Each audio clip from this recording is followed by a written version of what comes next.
Hello from the Daily Dad. In the crowded landscape of Asian restaurants within the Rockville Town Center, we're planning to make a couple of visits here. It's beautifully decorated inside and out, it leans a bit upscale, and the menu, whether you're coming for lunch or dinner, looks very enticing. Well, I'm curious and you're curious. Hey, let's visit Kung Fu Kitchen on this episode of The Daily Dad. For those of you that live nearby, you might remember this being one of Peter Chang's outposts before he left this location to open up his newest restaurant up in Gaithersburg. What you may not know, though, is that one of his apprentice chefs that worked at this location decided to, with another former Peter Chang employee, purchase this business from him. So while the name of the restaurant has changed, the familiar Peter Chang food items, as well as the unmistakable Peter Chang food preparation techniques, remain the same. Indeed, you'll see several of Peter Chang's most famous dishes being served here with equal aplomb, whether it's one of the specials like the sweet and sour fish, or something a bit simpler such as the physics-defying scallion pancakes. Today, on our first visit, we are here for lunch, and although I wished the menu was laid out in a way that could have been easier to read, there are definitely some great-looking options that I haven't seen anywhere else. So, for our first visit, we're going to order the shrimp curry in stone pot. You know, I've never seen any kind of stone pot option for lunch, but whoa, this is next level pretty. The broth inside is simmering, it's appetizingly colorful, it has a distinctive farm-to-table vibe. Wow, I really am impressed with the presentation of this dish.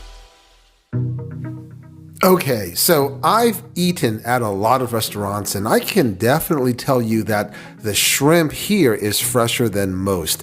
The veggies are crisper than most, and the price for this is more reasonable than most given that it comes with a spring roll and you can add rice for 50 cents more. But the curry sauce, the flavor profile is a bit flat in my opinion. Not really creamy nor complex with spices, nor tinged with enough ginger and garlic. It's a little bit weak. Also, I'm not a big fan of carrot, and there is a lot of it in this dish. Could we have subbed this out for potatoes or maybe eggplant? But the freshness of the ingredients otherwise certainly stands out. So I'm a marginal fan of this dish, but I am convinced that there will be other dishes that will be more memorable. On my second visit to Kung Fu Kitchen, I ordered some takeout for dinner time. But before I delve into the taste and quality and such, let me first show you the extra level of care they took in packaging my to-go order. You see this? Both dishes are wrapped in cellophane so that the oiliness and juices won't spill out when in transit. That is forward-thinking and next-level customer service. And this becomes an Uber Eats driver's dream. Maybe this little touch goes unnoticed by most diners, but this tells me that this place has an upscale mentality, and I appreciate this place even more now for it. Okay, this is the sautéed cumin lamb. Understandably, lamb isn't inherently tender, so your mileage may vary on this one, but it had a nice spice profile and was tender enough. It is quite a plentiful portion and quite flavorful, but I can't seem to escape the carrots. These very fresh carrots, I might add. But this dish certainly has the wow, the pop, and the yum.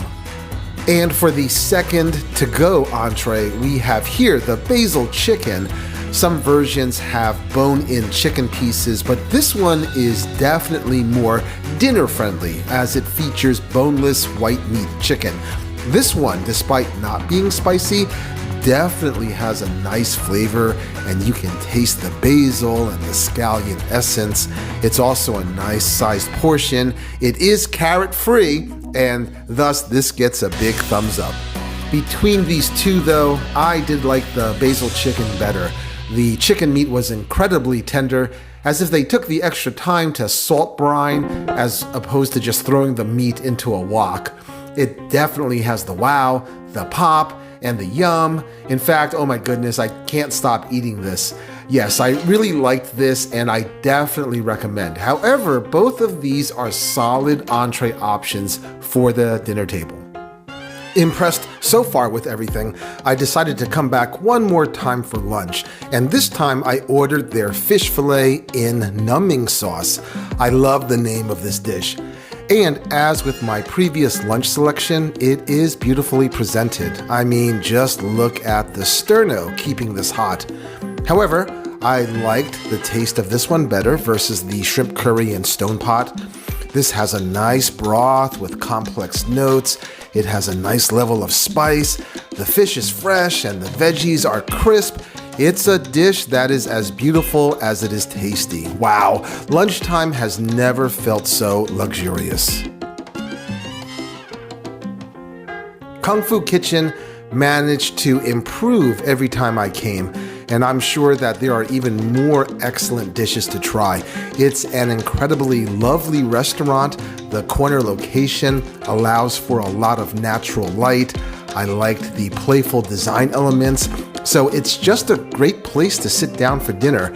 Meanwhile, the ingredients are very fresh, the food is tasty, and the value is there given its upscale DNA. It's not pretentious, but the experience is elevated, and it's hard not to notice the extra level of tender loving care provided by the chef, whether you dine in or order to go.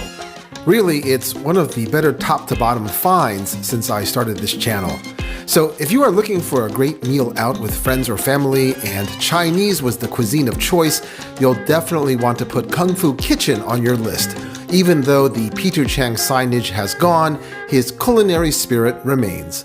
Hey, this is the Daily Dad reminding you to try new things and to be happy.